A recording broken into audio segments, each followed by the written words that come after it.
Assalamualaikum warahmatullahi wabarakatuh dan salam sejahtera. Bersama dengan Cikgu Fanida dalam mempelajari biologi tingkatan 5 KSSM.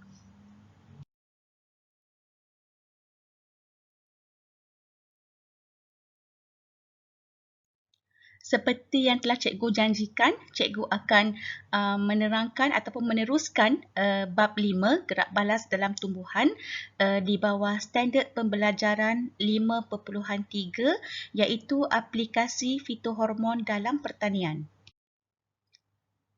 Baiklah, standard pembelajaran bagi 5.3 aplikasi fitohormon dalam pertanian di mana anak-anak perlu mewajarkan penggunaan fitohormon dalam pertanian. Fitohormon merupakan bahan kimia yang banyak membantu dalam perkembangan bunga, buah, batang dan juga akar.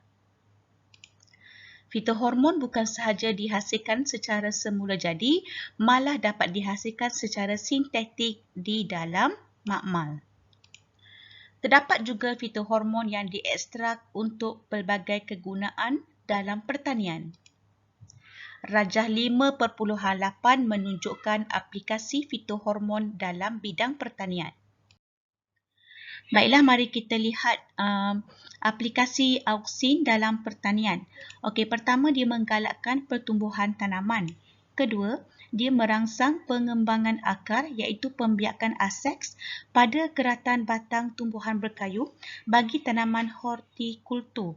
Hortikultur ni ialah sains dan seni penanaman sebenarnya anak-anak. Sains dan seni penanaman sayur-sayuran, buah-buahan ataupun bunga hiasan dan juga landscape. Okey, dalam erti kata lain, hortikultur ialah salah satu cabang pertanian dalam tumpuan lebih kepada tumbuhan yang diusahakan oleh manusia sebagai makanan ataupun tujuan perubatan dan juga mungkin kepuasan estetik lah. Okey. Seterusnya, auksin juga dia boleh menghasilkan buah tanpa biji melalui kaedah partenokarpi. Kaedah partenokarpi adalah satu kaedah menghasilkan buah tanpa biji. Anak-anak pernah lihat ataupun pernah makan buah anggur kan? Anggur yang tak ada biji, watermelon yang tak ada biji. Itu melalui kaedah partenokarpi, iaitu menghasilkan buah tanpa biji. Okey, seterusnya, auksin juga digunakan sebagai racun rumpai. Okey, dia boleh merencat sebenarnya, boleh merencat rumpai. Digunakan sebagai racun rumpai dan dia melambatkan pentunasan ubi kentang semasa penyimpanan atau pemasaran. Auksin kan kita masa video yang dulu, video yang 5.2, cikgu ada terangkan auksin merencat penunasan sisi kan. Inilah dia melambat penunasan ubi kentang semasa penyimpanan atau pemasaran. Tak adalah nanti kalau awak beli ubi kentang tu, ubi kentang yang dah bercambah, tumbuh dekat bahagian sekitar ubi kentang tu kan. Okey. Seterusnya, pembentukan tumbuhan yang rendah dan rimbun. Okey, seterusnya. Aplikasi gibberellin dalam pertanian. Okey, pertama dia merawat tumbuhan kerdil akibat mutasi tumbuh ke ketinggian yang normal. Jadi, kalau kita tengok tumbuhan kita tu kerdil akibat dia bermutasi, jadi dia akan merawat balik supaya menjadi ketinggian tumbuhan itu menjadi normal. Kedua, dia merangsang pemanjangan tangkai bunga dengan cepat. Ketiga, dia digunakan untuk menghasilkan buah anggur yang lebih besar. Itu dia. Dan yang keempat, menggalakkan percambahan biji benih tanaman seperti salad, oat dan tembakau pada keadaan suhu rendah atau kekurangan cahaya. Jadi, kita boleh guna gibberellin ini untuk menambah, untuk menggalakkan percambahan biji benih. Okey. Seterusnya, sitokinin. Okey, aplikasi sitokinin dalam pertanian. Pertama, teknik kultur tisu iaitu merangsang pembahagian dan pembezaan sel. Kedua, teknik kultur tisu digunakan bersama auksin untuk merangsang pembentukan organ tumbuhan seperti akar dan batang. Ketiga, digunakan untuk melambatkan penuaan daun bagi pokok bunga yang baru dipotong. Okey. Seterusnya, asid absisik. Asid absisik ni dia memberi kesan perencatan ke atas proses percambahan dan pertumbuhan. Jadi, etilena pula digunakan secara komersial untuk merangsang pemasakan buah dengan cepat dan sekata. Okey, baiklah. Kita pergi kepada praktis formatif 5.3. Nombor 1, nyatakan satu aplikasi fitohormon yang terdapat yang berikut dalam bidang pertanian. Dia tanya gibberellin, sitokinin dan juga auksin. Jadi nyatakan satu aplikasi, jawapannya ialah kegunaan fitohormon berikut dalam bidang pertanian. Gibberellin merangsang pemanjangan tangkai bunga dengan cepat. Kedua, sitokinin merangsang pembahagian dan pembezaan sel dalam teknik kultur tisu. Ya. Okey, yang ketiga, auksin menghasilkan buah tanpa biji melalui kaedah partenokarpi. Okey, seterusnya nombor 2, berdasarkan pernyataan di bawah, apakah hormon X dan terangkan peranan hormon X ketika suhu persekitaran meningkat. Okey, pernyataannya adalah dengan adanya hormon X, tumbuhan dapat mengekalkan kandungan airnya. Jadi, apakah peranan hormon X tu? Anak-anak bagi tahu dulu apakah hormon X tu. Okey, hormon X itu ialah hormon absisik. Di mana hormon absisik apabila suhu meningkat, persekitarannya meningkat, lebih banyak air akan hilang melalui transpirasi di liang stoma. Okey, hal ini berlaku demikian kerana kepekatan asid absisik yang tinggi di dalam daun. Hasilnya, stoma akan tertutup dan air dikekalkan dalam daun. Okey, seterusnya kita lihat uji minda ataupun kuis. Okey, sebab kita dah habis tajuk yang ke bab 5 ni. Kita ada 5 SP saja, 5.1, 5.2 dan 5.3. Jadi dalam video untuk 5.3 ni cikgu ada banyak memberi soalan-soalan lah ya. Okey, sebab 5.3 ni hanya aplikasi fitohormon. Okey, jadi di akhir itu cikgu terangkan, cikgu akan beri beberapa kuis kepada anak-anak supaya lebih faham berkenaan dengan tajuk bab 5. Okey, mari kita lihat soalan yang pertama. Apakah gerak balas yang ditunjukkan oleh perangkap lalat Venus? Ini SP yang pertama 5.1 kan, dikata perangkap lalat Venus. Kalau anak boleh ingat lagi dengan video cikgu yang pertama tu, 5.1 tu, apakah gerak balas yang ditunjukkan oleh perangkap lalat Venus?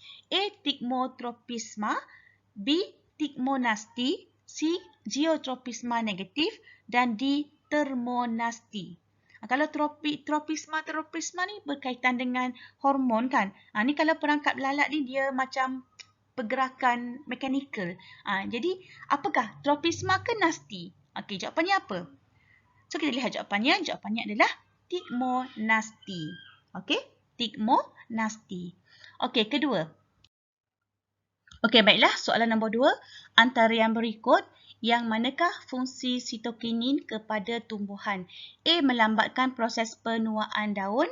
B. Merencatkan pertumbuhan rumpai. C. Merencatkan pengeluaran sisi tunas. D. Merangsang perkembangan buah. Fungsi sitokinin. Yang manakah fungsi sitokinin? Anak-anak kena ingat apa dia fungsi sitokinin. So, jawapannya adalah A. Melambatkan proses penuaan daun. Okey, yang ketiga. Antara berikut, yang manakah benar tentang tentang kejadian yang menghasilkan gerak balas geotropisme pada pucuk dan akar anak benih. Yang ni pun cikgu dah terangkan. Gerak balas geotropisme pada pucuk. Dia ada geotropisme positif, dia ada geotropisme negatif.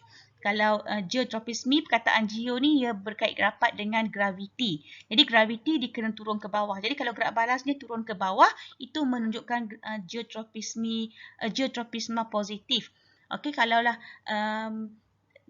gerak balasnya naik ke atas, Itu menunjukkan geotropisme negatif. Okey, mari kita lihat pilihan jawapan. A. Taburan auksin dipengaruhi oleh tarikan graviti.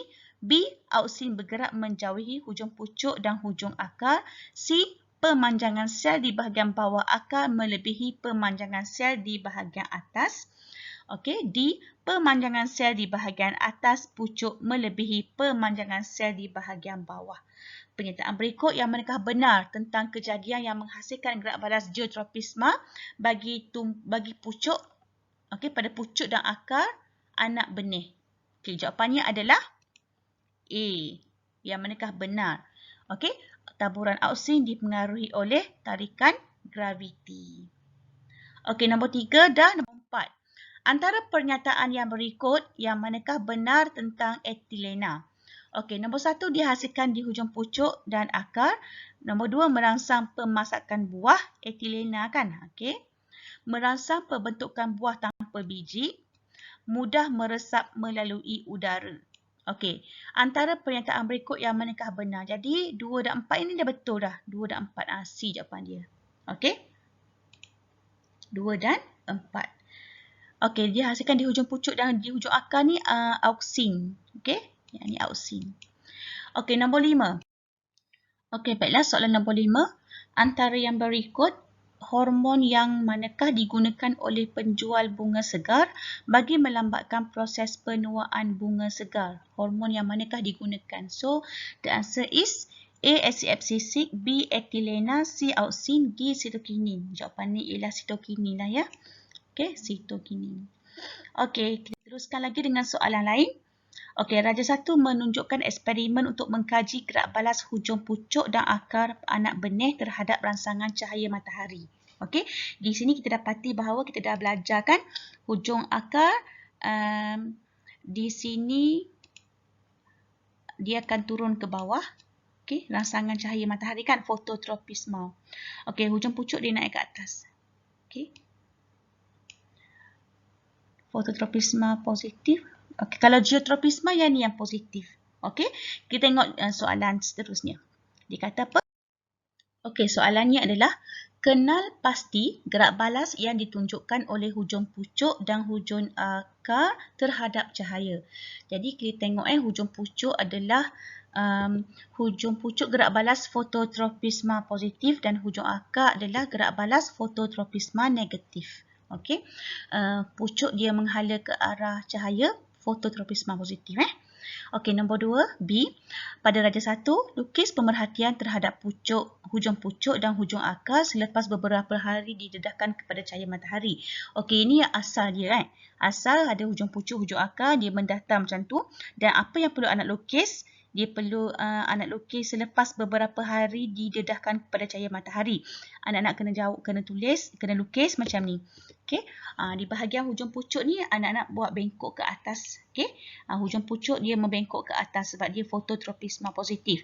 Manakala di bahagian akar dia membengkok ke bawah. Okey, sebab dia fototropisme negatif. Okey, kena lukis macam ni. Dia naik ke atas.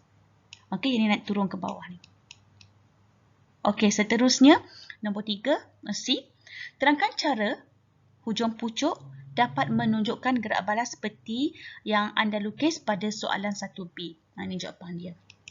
Okey, pertama, tarikan graviti menyebabkan tarikan graviti, dia punya key point dia. Okey, menyebabkan auksin berkumpul. Okey, auksin berkumpul di bahagian bawah hujung pucuk. Duduk di bahagian bawah ni.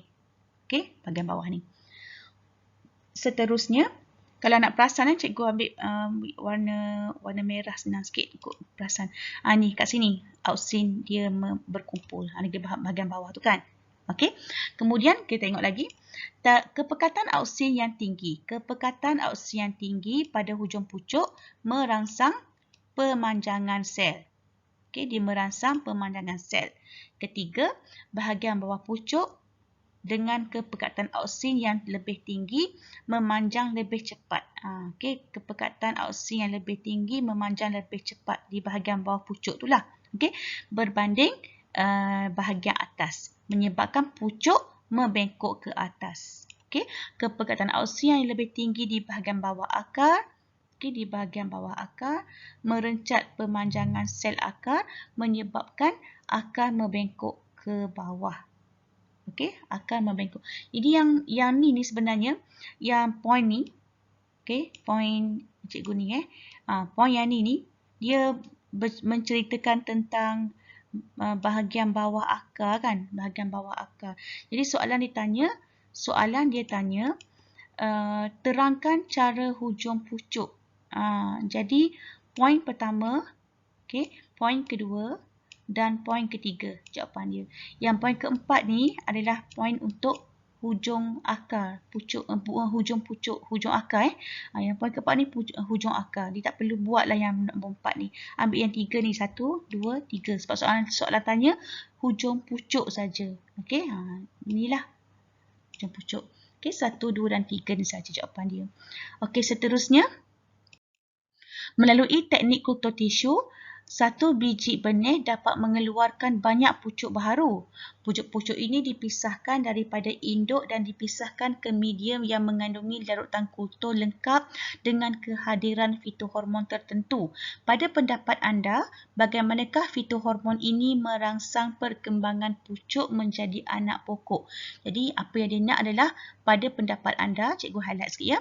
Okey, bagaimana fitohormon ini merangsang perkembangan pucuk menjadi anak pokok. Ini dia tanya. Okey. Jadi soalan ni jawapannya adalah, kita tengok, medium nutrisi yang digunakan mengandungi hormon sitokinin. Ini yang key point dia ni, hormon sitokinin. Okey, untuk menggalakkan perkembangan pucuk serta daun. Sitokinin ni dia punya fungsi dia menggalakkan perkembangan pucuk serta daun. Okey. Auksin pula, ni key point dia juga. Auksin pula digunakan untuk merangsang pertumbuhan akar. Okey, baiklah. Seterusnya, Rajah 2 menunjukkan satu teknik penghasilan buah tanpa biji dengan tidak melibatkan proses pendebungaan. Buah tanpa biji tadi partenokarpi kan? Teknik ini dijalankan dengan menggunakan fitohormon X. Okey, fitohormon X. Jadi soalan dia apa? Namakan teknik ini. Partenokarpi jawapan dia. Partenokarpi. Namakan dua jenis buah yang dihasilkan melalui teknik yang anda namakan dalam soalan 2A. Dua jenis buah yang dia nak. Anda boleh tulislah tembikai dan juga anggur. Okey, boleh kita lihat kan. Biasa kita makan tembikai tanpa biji dan juga anggur tanpa biji. Okey. C. Berdasarkan Rajah 2, terangkan teknik yang anda namakan pada soalan 2A. Terangkan teknik. Dia suruh terangkan teknik partenokarpi ni. Okey, teknik partenokarpi ni. Terangkan teknik partenokarpi. Jadi macam mana dia? Dia buat macam ni. Auksin disembur, auksin disembur pada bunga yang belum didebungakan lagi. Tindakan ini merangsang penghasilan buah tanpa biji tanpa perlu mengalami persenyawaan. Dia sembur auksin pada bunga tu yang belum didebungakan lagi. Okey, kemudian tindakan semburan tadi tu dia akan merangsang penghasilan buah tanpa biji tanpa perlu mengalami persenyawaan. Okey, D. Adakah buah yang dihasilkan melalui teknik ini memberi manfaat kepada pengguna? Jelaskan jawapan anda. Memberi manfaat ke tidak kepada pengguna teknik yang digunakan ni? Buah yang dihasilkan tu melalui teknik ni, ia beri manfaat kepada pengguna ke tidak? Jelaskan jawapan anda. So, jawapan dia, ya. Buah tanpa biji dapat dihasilkan lebih berkualiti kerana bersaiz lebih besar. Okey, buah tanpa biji ni dihasilkan lebih berkualiti kerana bersaiz lebih besar. Buahnya lebih selamat tanpa penggunaan racun perosak kerana tidak melibatkan serangga. Dia tidak melibatkan serangga sebagai ejen apa? Ejen pendebungaan. Okey. Okey, seterusnya. Etilena merupakan fitohormon yang wujud dalam bentuk gas tanpa bau dan tidak dapat dilihat. Fitohormon ini mengawal kematangan buah. Okey, dia mengawal kematangan buah. A. Puan Faridah meletakkan buah limau nipis muda bersama-sama dengan buah pisang masak di dalam sebuah bekas tertutup pada suhu bilik. Wajarkan tindakan Puan Faridah meletakkan buah-buahan tersebut di dalam bekas tertutup yang sama. Nombor 2, ramalkan perubahan yang akan berlaku pada buah limau tersebut. Terangkan jawapan anda. Ini Puan Faridah ni diletak buah limau nipis yang muda bersama-sama dengan buah pisang masak. Buah pisang masak ya. Bersama-sama ni cikgu highlightkan sikit. Bersama-sama dengan buah pisang masak. Buah limau nipis muda. Okey, diletak dalam sebuah bekas tertutup pada suhu bilik. Wajarkan tindakan Puan Faridah meletakkan buah-buahan tersebut di dalam bekas yang tertutup yang sama. So jawapannya adalah Cara ini dapat mempercepatkan pemasakan buah limau. Cara ini dapat mempercepat pemasakan buah limau. Okey, ramalkan perubahan. Perubahannya ialah kulit buah limau bertukar warna daripada hijau kepada warna kuning. Sebab dia dah masak kan? Tadi Puan Faridah letak buah limau muda. Limau yang tidak masak lagi. Dan buah limau menjadi lebih lembut. Buah limau menjadi lebih lembut. Buah pisang membebaskan etilena. Buah pisang ni sebab dipakai buah pisang masak dan buah pisang tu telah ada gas etilena. Jadi dia bebaskan gas etilena ni. Jadi etilena ia akan menghilangkan warna hijau pada kulit buah limau dengan merangsang penguraian klorofil. Dia merangsang penguraian klorofil. Klorofil ni merupakan pigmen hijau yang ada pada kulit buah limau. Jadi etilena ni dapat menghilangkan warna hijau tu. Okay, dia boleh menguraikan pigmen hijau tu pada kulit buah limau. Jadi buah limau kulit dia akan jadi warna kuning. Etilena juga akan merangsang enzim selulis. Okay, merangsang enzim selulis menghidrolisiskan dinding sel buah limau menyebabkan limau menjadi lembut. Cikgu cakap tadi kan, buah limau pertama ditukar warna, kulit dia tukar warna hijau kepada warna kuning disebabkan oleh etilena itu menghilangkan pigmen klorofil yang ada pada kulit buah limau menjadikan buah limau itu kulitnya menjadi warna kuning. Etilena ni juga dirangsang enzim selulis dengan menghidrolisiskan dinding sel buah limau yang daripada keras tu, dinding selulosa tu yang keras menjadi lembut. Dia merangsang enzim selulis, dia hidrolisiskan dinding sel buah limau yang keras tadi menjadi buah limau yang menjadi lembut. Maka buah limau tu jadi masak lah. Okey. Apakah yang akan berlaku pada buah limau tersebut sekiranya bekas tersebut diletakkan di dalam peti sejuk? Tadi dia tidak diletakkan di dalam peti. Okey, dia tutup je bekas simpanan tu. Okey, sekarang ni soalan dia tanya kalau kita letak dalam peti sejuk. Apa yang berlaku pada buah limau tu? Terangkan jawapan anda.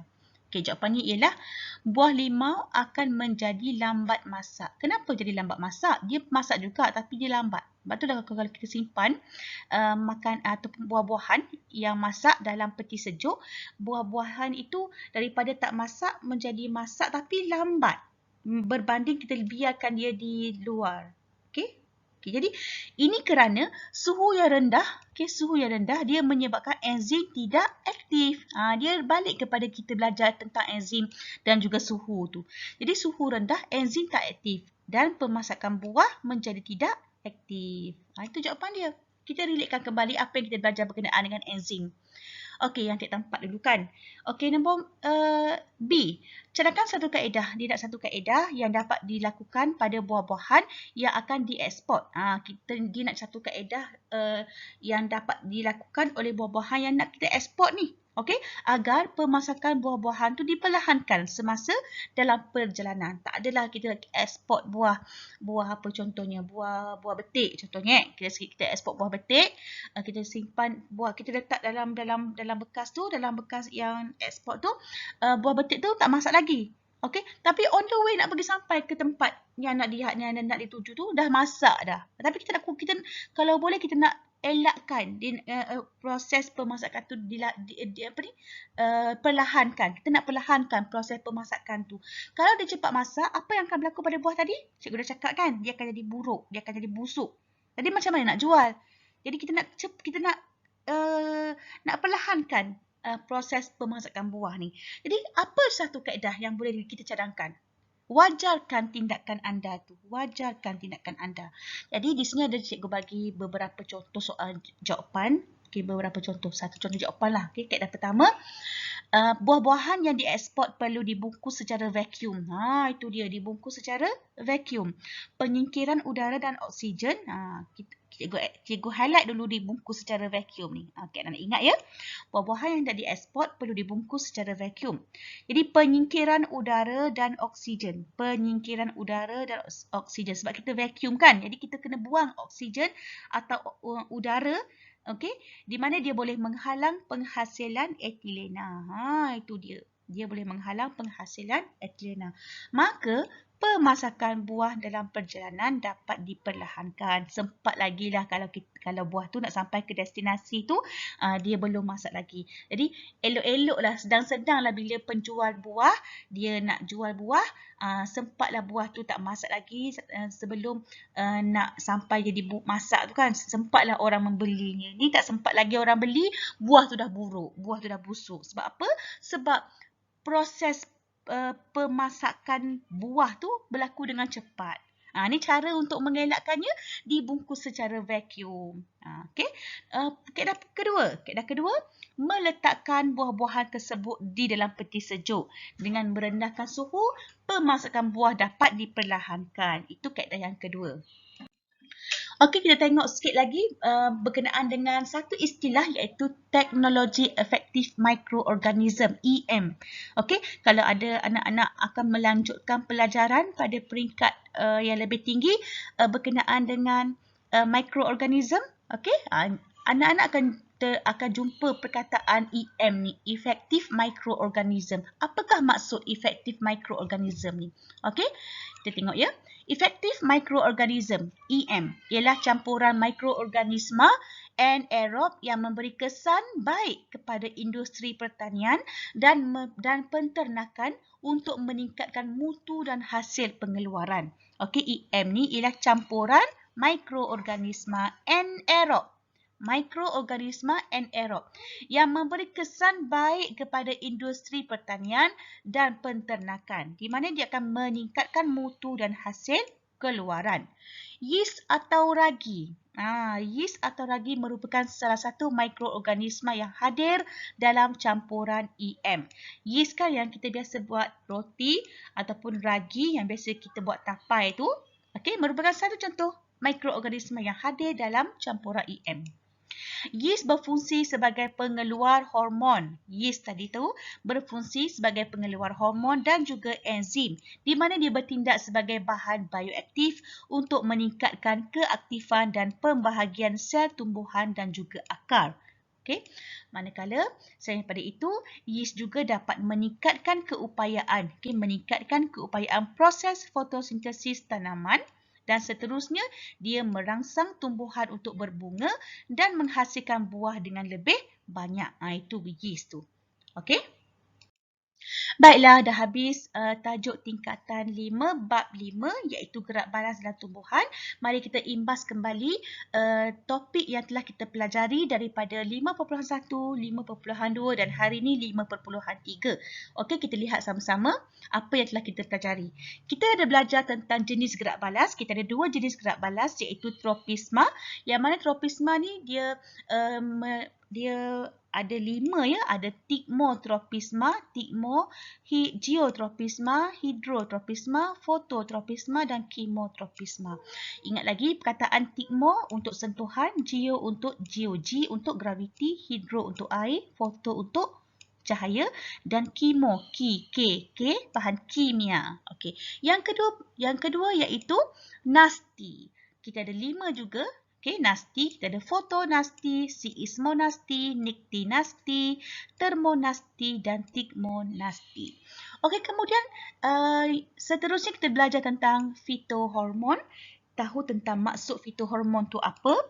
Kemudian kita dah belajar berkenaan dengan jenis dan fungsi fitohormon. Kita ada auksin, gibberellin, sitokinin, asid absisik dan juga etilena. Okey, seterusnya peranan auksin dalam gerak balas tumbuhan. Dalam gerak balas, kita ada fototropisma dan geotropisma. Okey, auksin. Dia berkait rapat dengan tropisma yang fototropisma dan juga geotropisma ni. Okey, dan seterusnya hari ini kita belajar tentang aplikasi fitohormon dalam pertanian, dan cikgu ada beri beberapa contoh soalan kepada anak-anak berkaitan dengan tingkatan bab 5, tingkatan 5 ini di akhir video tadi kan. Okey, telah selesai bab 5. Okey. Sekian, terima kasih. Jumpa lagi dalam bab 6. InsyaAllah cikgu akan hasilkan video bab 6. Okey. Terima kasih banyak-banyak. Jangan lupa subscribe channel cikgu dan kita jumpa lagi. Sekian. Assalamualaikum warahmatullahi wabarakatuh.